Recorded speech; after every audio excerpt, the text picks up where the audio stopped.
Assalamualaikum warahmatullahi wabarakatuh. Selamat datang di video praktikum kimia fisika dari Fakultas Teknik Industri, Program Studi S1 Teknik Kimia, Universitas Pembangunan Nasional, Veteran Yogyakarta. Perkenalkan, nama saya Anggita Diah Puspitasari dengan NIM 12 12 10 133 dari kelompok 5. Saya berasal dari Blok D dengan dosen pengampu Bapak Dr. Heri Septiakusuma dan asisten laboratorium Ibu Anita Dewi dan Mas Taufik Anggita Wibisana. Praktikum kali ini mengenai acara 8, yaitu keseimbangan adsorpsi pada cair. Tujuan praktikum kali ini, yang pertama, memahami konsep keseimbangan dan deskripsi kuantitatif tentang keseimbangan. Yang kedua, mencari persamaan keseimbangan yang sesuai untuk adsorpsi asam asetat dan air dengan karbon aktif.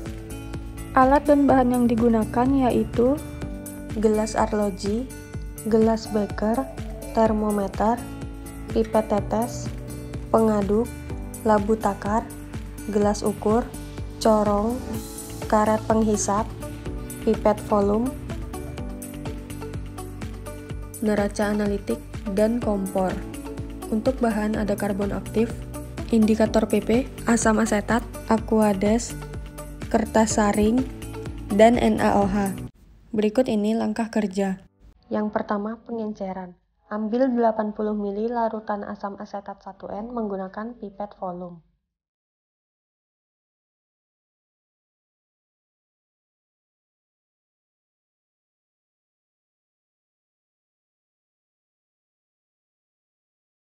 Kemudian, masukkan ke dalam gelas ukur 100 ml.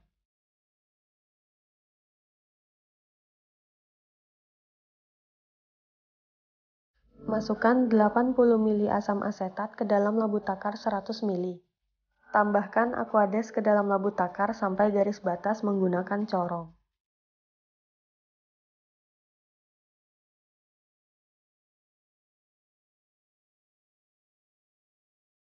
Kemudian lakukan penggojokan.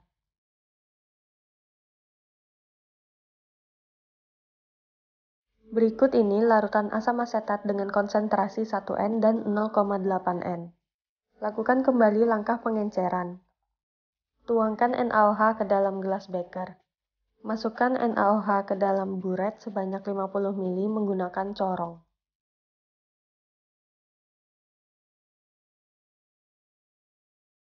Ambil 10 ml larutan asam asetat 1N, kemudian masukkan ke dalam Erlenmeyer. Kemudian ditambahkan dengan indikator PP sebanyak 2 tetes. Kemudian lakukan titrasi secara perlahan sampai ekuivalen, sampai berubah warna menjadi warna merah muda atau pink.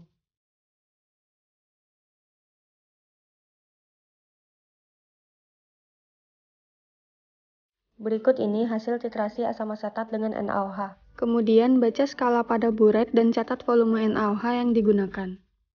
Lakukan titrasi sebanyak 2 kali untuk masing-masing konsentrasi. Lakukan penimbangan karbon aktif sebanyak 10 gram menggunakan neraca analitik dan gelas arloji.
asam asetat dengan karbon aktif yang sudah didiamkan selama semalaman menggunakan kertas saring dan corong. Ambil hasil filtrasi sebanyak 10 ml untuk dititrasi dengan larutan NaOH. Masukkan hasil filtrasi sebanyak 10 ml ke dalam Erlenmeyer. Kemudian tambahkan dengan indikator PP sebanyak 2 tetes.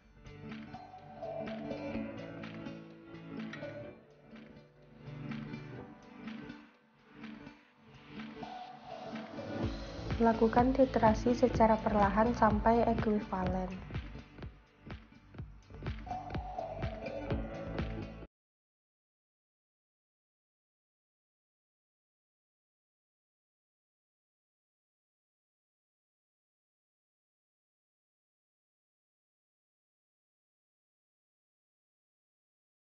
Lakukan titrasi sampai berubah warna menjadi warna merah muda atau pink. Berikut ini hasil titrasi antara asam asetat dengan NaOH yang sudah ekuivalen. Baca skala pada buret dan catat volume NaOH yang digunakan. Lakukan titrasi sebanyak 2 kali untuk masing-masing konsentrasi. Pada percobaan ini digunakan larutan NaOH sebagai titran. Larutan NaOH merupakan larutan standar sekunder, sehingga untuk mengetahui normalitas harus distandarisasi terlebih dahulu menggunakan larutan standar primer. Larutan standar primer yang digunakan yaitu asam klorida. Pada percobaan ini, analisis yang diperoleh didapatkan dengan cara menghitung normalitas asam asetat sebelum dan sesudah diberi karbon aktif, sehingga konsentrasi dari kadar penyerapan dapat ditentukan. Percobaan kali ini digunakan karbon aktif sebagai adsorbennya, asam asetat sebagai adsorbat, dan aqueous sebagai pelarut. Karbon aktif dipilih sebagai adsorben karena memiliki luas permukaan yang besar, sehingga cocok digunakan untuk proses adsorpsi. Karbon aktif yang digunakan yaitu dalam bentuk serbuk, yang memiliki rongga untuk memaksimalkan daya adsorbansinya. Asam asetat merupakan jenis senyawa organik yang dapat terserap oleh karbon aktif dan dapat larut dengan baik pada aqueous. Aqueous adalah pelarut yang tidak berwarna, cenderung netral, dan memiliki temperatur yang stabil, sehingga cocok digunakan sebagai pelarut. Percobaan ini termasuk adsorpsi fisika, karena adanya gaya van der Waals antara adsorben dengan adsorbat yang digunakan. Terdapat hubungan di mana semakin besar konsentrasi, maka semakin besar juga nilai adsorbansinya. Semakin besar normalitas asam asetat, maka semakin banyak volume NaOH yang digunakan dalam titrasi. Karena semakin besar konsentrasi atau kadar, maka letak molekulnya akan semakin berdekatan, sehingga sulit mencapai titik ekuivalen pada saat titrasi. Larutan NaOH yang digunakan merupakan larutan sekunder yang seharusnya sebelum digunakan distandarisasi terlebih dahulu dengan larutan standar primer, untuk memperoleh normalitas NaOH yang sesungguhnya, yang nantinya akan digunakan untuk menghitung normalitas asam asetat. Pada proses titrasi, digunakan indikator PP 1%. Indikator PP adalah indikator yang sesuai pada percobaan kali ini, karena memiliki pH 8,3-10, dan akan mengubah warna larutan menjadi merah atau pink ketika mencapai titik ekuivalen. Waktu percobaan juga dapat mempengaruhi hasil percobaan, karena semakin lama waktu adsorpsi, maka semakin banyak bahan yang terjerap oleh adsorben. Sehingga volume titran yang digunakan akan semakin sedikit. Oleh karena itu, waktu percobaan sangat mempengaruhi proses adsorpsi agar dapat bekerja secara optimal, sehingga kondisi keseimbangan dapat tercapai.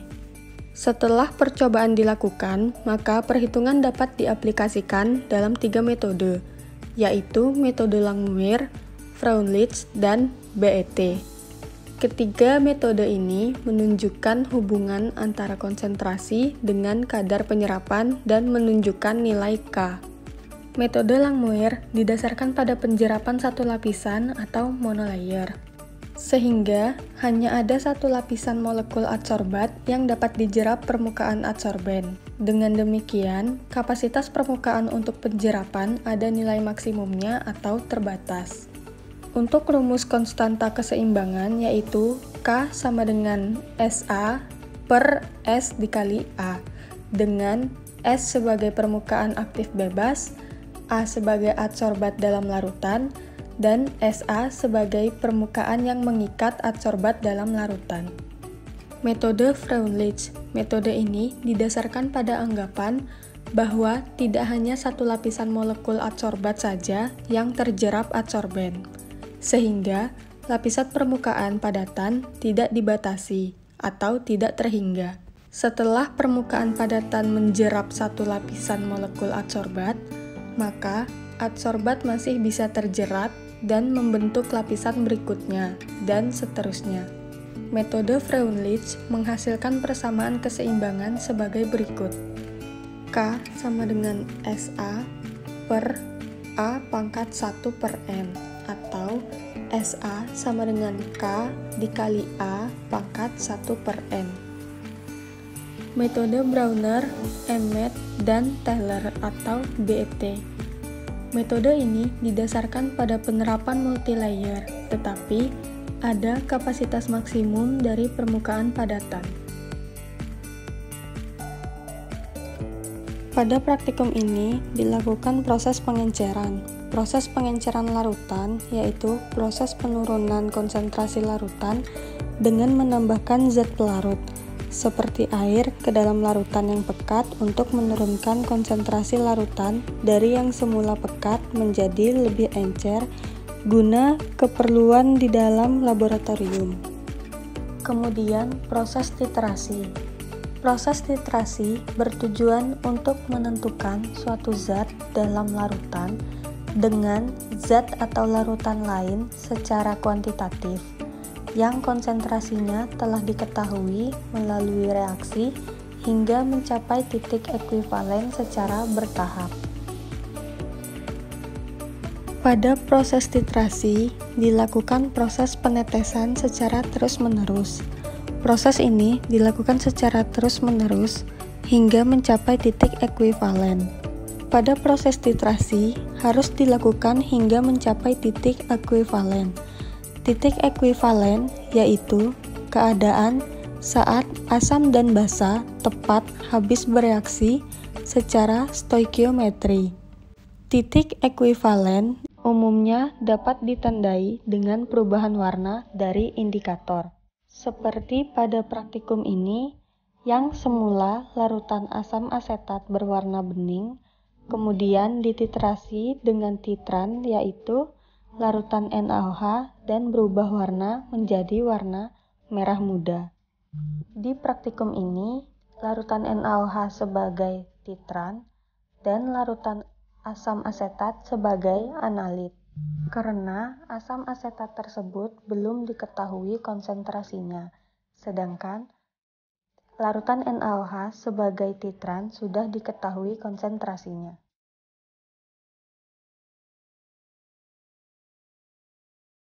Pada praktikum ini dilakukan 2 kali proses titrasi. Titrasi pertama dilakukan untuk mengecek konsentrasi asam asetat dengan lebih akurat.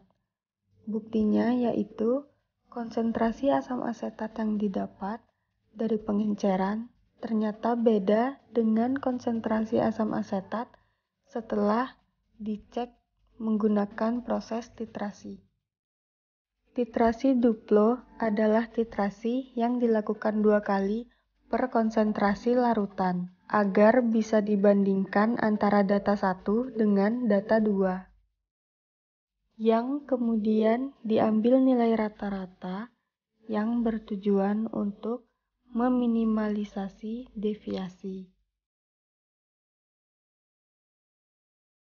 Sekian video penjelasan dari saya mengenai keseimbangan adsorpsi pada cair. Terima kasih atas perhatiannya. Mohon maaf apabila ada kesalahan. Saya akhiri. Wassalamualaikum warahmatullahi wabarakatuh.